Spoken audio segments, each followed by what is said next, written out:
I heard that you need some cheap services here in YouTube.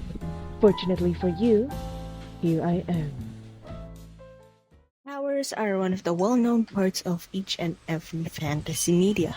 They just add a special flair to a character and a story, depending on how they are used. We'll be doing something slightly different than my usual videos today. This will be a tier list. The main reason I made this video is honestly because I'm writing a superhero story, but also because it sounds fun. So I would rank every superpower by using the following criteria. Adaptability. How flexible the power is to different situations. Destructive power. Can it cause or deal a lot of damage? Control. How easily can a user control or lose control of the power? And if they do lose control, will the consequences be fatal? Potential. Can the abilities be developed to be better and more efficient? And just so you know, I'll be using different powers as base forms. No specific superpower is attached to a specific character in a certain medium. And also, big disclaimer, this is purely my own subjective opinion, and if you disagree with my take, feel free to persuade me down in the comments below. Honestly, it'll be more fun to get some insights and a different point of view. And I'm not really going to do it in any specific order, so I guess we'll start. We'll of course be starting with the superpower that basically half of the main character population has. That is super strength. A bit overused, but for a good reason, honestly. Adaptability. It's not complicated enough to make your head hurt, and it's relatively good for different situations. Punch your opponent if they're near, and if they're far, throw something at them. Destructive power. From cracking walls to leveling whole buildings. I mean, do you need any more power than that? Control. It depends entirely on the user themselves. If they don't have control, they definitely would deal some unwanted heavy damage. If they can, it'll be a ton of help to their allies and the people that need them. Potential. I mean, just like with normal people, there's realms of possibilities, like training, like with instead of lifting weights, maybe it'll be lifting buildings next. And for that, I'll put it at B tier.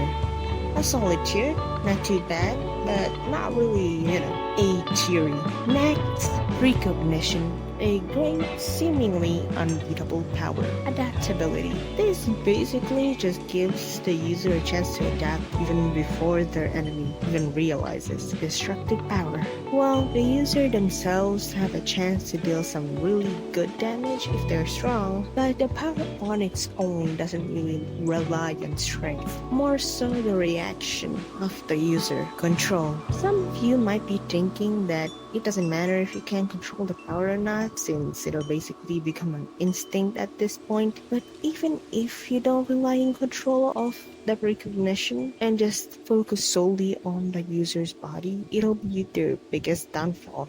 After all, the best way to beat someone who has precognition powers is just to be faster. Yeah, they can see the future, but are they fast enough to stop their enemy? Potential. This one has a lot of potential. You have to be really fast to react after coming your way, and you'll be easily dodging every attack no matter how strong it is. But if you're not really that strong, the power would just be rendered useless. And as I said earlier, an easy way to overpower this is to either just be stronger or faster. So, kinda sucks. My opinion, into a high C tier. Even though there's technically no other C tier right now. Power stealing. Yoik. Adaptability. I mean, a great power for adaptability. You need to be really good at adapting, since you basically have an infinite amount of powers. Destructive power. Destruction. So much power. If the user chooses the right power, it'll be devastating. Enemies White control. The only time I see this going wrong is if the user themselves don't quite know how to handle the actual power and just goes around willy-nilly. What's worse is if there's a weakness that the actual user of the superpower knows and the power stealer doesn't, they can just use that to their advantage. Potential. The potential here is baffling. Basically, you have a countless amount of powers, and you also need to be really smart. Using that power so in a way that's efficient. If not, you'll get your ass kicked. And for that, this power will be the first A tier. Next up, poison. Okay, so in hindsight, probably a good superpower, right? Adaptability. We take hit in base form, which is poison gas. The user probably would just end up killing their allies unless they have a gas mask or an antidote, which I'll be talking about further later. Destructive power, a high number depending on the rage. You can really go to hand with this one. Control, none. The only person you can really not poison is yourself. The worst thing about this superpower is that the opponent can just yoink the antidote or your allies' gas mask and just stop poison before pummeling your ass. Potential. The only other way to make this power good is if they use a weapon. But even then, the whole antidote thing will still happen, then you're done.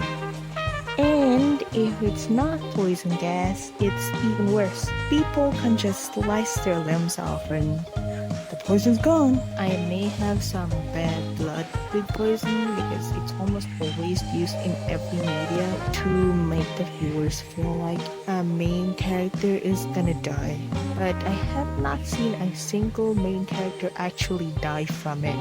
It's usually just for show, and there's just too many weak points for this one, and for that, I'm giving it an F tier. Number 5, time control. Every time I've seen the question, what superpower would you want to have? My answer is and always will be time control.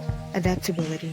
This is like recognition but better, since basically even if you mess up, you can just bloop, fix it up. Destructive power. I mean, from making your enemy hit themselves with their own power or saving allies from attacks, it's not that surprising that it'll be a really nice power to have. Control. Come on, rewinding, stopping, and or speeding up time, it's a 3-in-1. You can take your sweet ass time to control it. That is, of course, if you don't have a time limit. Potential. As if I haven't been glazing this power enough, the potential here is great. Maybe the user can control time for an infinite amount, with its range just being the whole entire universe. I mean, scientifically, it probably wouldn't be good, but in fantasy, it's amazing. And for that, we'll have our first S tier, and those 5 are gonna be first superpower that I'll be putting on this tier list for this video. What other superpowers do you want me to add next time? How would you tier them? If you agree or disagree with any of my points, feel free to comment your thoughts in the comment section below. Honestly, I'd love to hear y'all's perspective on this. So it's technically a win-win for the both of us, since I get more ideas from my story and you guys can explain yourself on what your thoughts are. But that's it for me for now. See ya!